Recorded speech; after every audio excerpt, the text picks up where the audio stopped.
श्री गणेशाय नमः।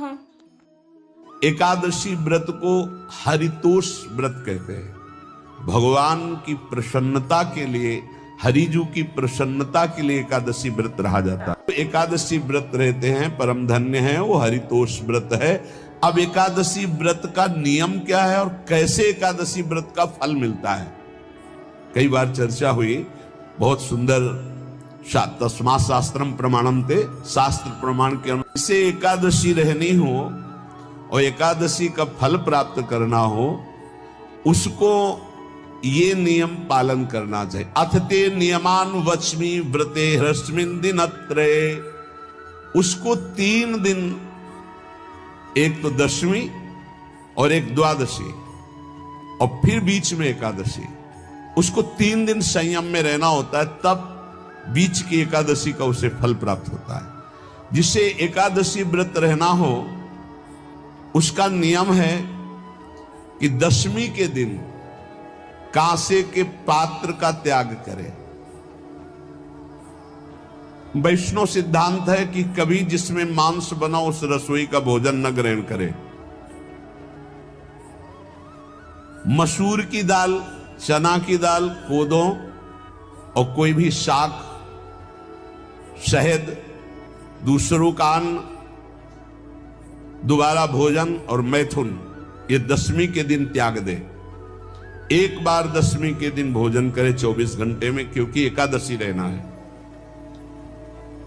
कांसे का पात्र, जिस रसोई में मांस बना उसके भोजन का त्याग, मसूर की दाल, चना, कोदो, शाक, मधु अर्थात शहद और दूसरे के द्वारा दिया हुआ भोजन और दोबारा भोजन और मैथुन क्रिया, इनका दशमी के दिन कभी भी प्रयोग ना करें। इन 10 वस्तुओं से वैष्णव दूर रहे दशमी के दिन। फिर एकादशी के व्रत में, ये पीछे तो हम वर्णन कर ही चुके हैं, कहीं नहीं आया यहाँ कुटू का कचौड़ी पकौड़ी और सिंघाड़ा का हलवा और सावा, ये दुनिया के खीर और सब। एकादशी के दिन किसी भी तरह की गेम आदि क्रीड़ा ना खेले। जैसे अब आज व्रत है तो बैठे हैं अपना मोबाइल में गेम खेल रहे हैं, ऐसा कोई भी क्रीड़ा नहीं। द्यूत क्रीड़ा, किसी भी तरह का गेम, ये सब खेल नहीं। एकादशी के दिन उपासक को चाहिए कि वो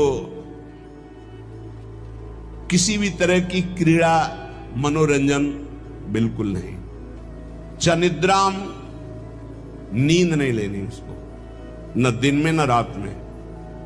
एकादशी व्रत, और प्रायः पुराने महापुरुषों ने ऐसा किया है। रामदास जी डाकोर के रात में जाते थे, रणछोड़ भगवान के यहाँ कीर्तन करते थे जाकर। तभी तो भगवान उनके कीर्तन पर, उनकी भक्ति पर रीछ कर गाड़ी में बैठकर उनके साथ आए थे।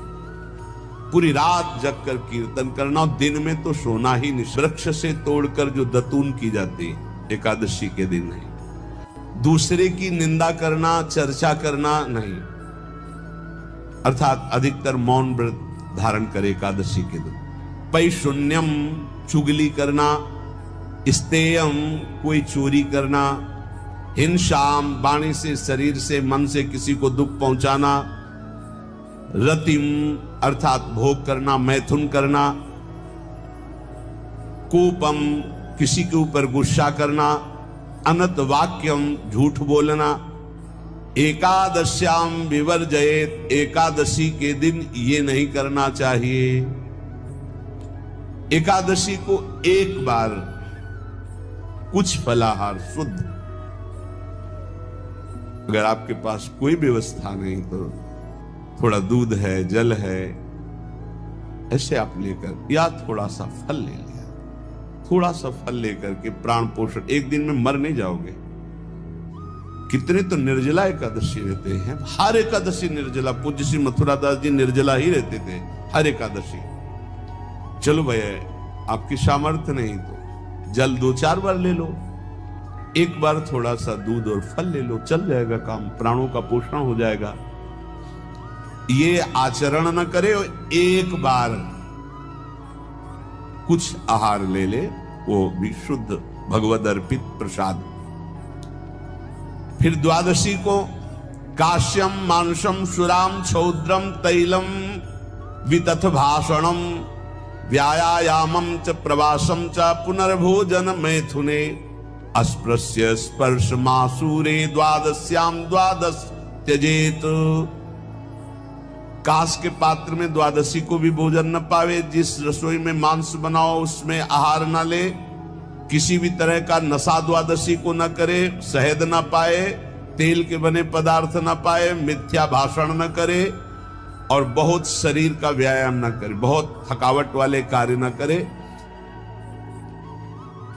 दोबारा भोजन न करे, एक बार द्वादशी को भी भोजन पवित्र, मैथुन न करे, जिसका स्पर्श नहीं किया जाता है ऐसे पदार्थों का स्पर्श न करे, और मसूर की दाल न खाए। द्वादशी को जो इन नियमों का पालन करता है, दशमी द्वादशी ऐसे और एकादशी ऐसे, तब उसे एकादशी व्रत का फल प्राप्त। नमस्कार दोस्तों, आज के हमारे इस वीडियो में हम आपके लिए पुत्रदा एकादशी की व्रत कथा लेकर आए हैं। द्वापर युग में एक बार महाराज युधिष्ठिर ने श्री कृष्ण से पूछा, केशव कृपा करके यह बताइए पुत्रदा एकादशी की क्या विधि है और उस दिन किस देवता की पूजा होती है। तब भगवान श्री कृष्ण बोले, हे धर्मराज, आपका प्रश्न बहुत उत्तम है। यह सभी पापों को हरने वाली है। इसमें समस्त मनोकामनाएं तथा सिद्धियों के दाता नारायण भगवान की पूजा होती है। इस समस्त संसार में पुत्रदा एकादशी के समान दूसरा कोई व्रत नहीं है। पुत्रदा का अर्थ है पुत्र देने वाली, अर्थात यह व्रत निसंतान लोगों को संतान प्रदान करने वाला है। हे राजन, अब मैं आपको पुत्रदा एकादशी के महत्व से जुड़ी एक कथा सुनाता हूँ। ध्यान पूर्वक सुने। एक समय भद्रावती नामक नगरी में सुकेतुमान नामक राजा राज्य करता था। उसकी पत्नी का नाम शव्या था। राजा के पास धन, वैभव, राज्य आदि किसी प्रकार की कोई कमी नहीं थी, परंतु उसके कोई संतान नहीं थी। इस कारण राजा और उसकी पत्नी दोनों चिंतित रहते थे। राजा यह सोचकर चिंतित रहते थे कि हमारे लिए पिंडदान कौन करेगा। बिना पुत्र के पितरों और देवताओं का ऋण मैं कैसे चुकाऊंगा। अवश्य ही मैंने पिछले जन्म में कोई बुरे कर्म किए होंगे, इसलिए मेरे पुत्र नहीं हैं। राजा को इस प्रकार चिंता में डूबा देख रानी शव्या भी हर समय चिंतित रहती थी। एक दिन राजा चिंता में इतने मगन हो गए कि उन्होंने अपने प्राण त्यागने का निश्चय किया, परंतु आत्मघात को महापाप समझकर वह अपना अश्व लेकर सोच विचार में डूबे हुए जंगल की ओर चले गए। वहां अनेकों प्रकार के पक्षियों और पेड़ पौधों को देखते हुए राजा आगे चलते जा रहे थे। वन में राजा ने हाथी को अपनी मादा और बच्चों के साथ घूमते हुए देखा। हिरण को भी अपनी मादा और बच्चों के साथ देखा। इसे देखकर राजा सोच में पड़ गए कि मैंने कई यज्ञ किए, ब्राह्मणों को भोजन कराया, फिर भी मुझे निसंतान होने का दुख प्राप्त हुआ। मैं क्या करूं? ऐसा सोचते हुए राजा आगे जंगल में चलते गए।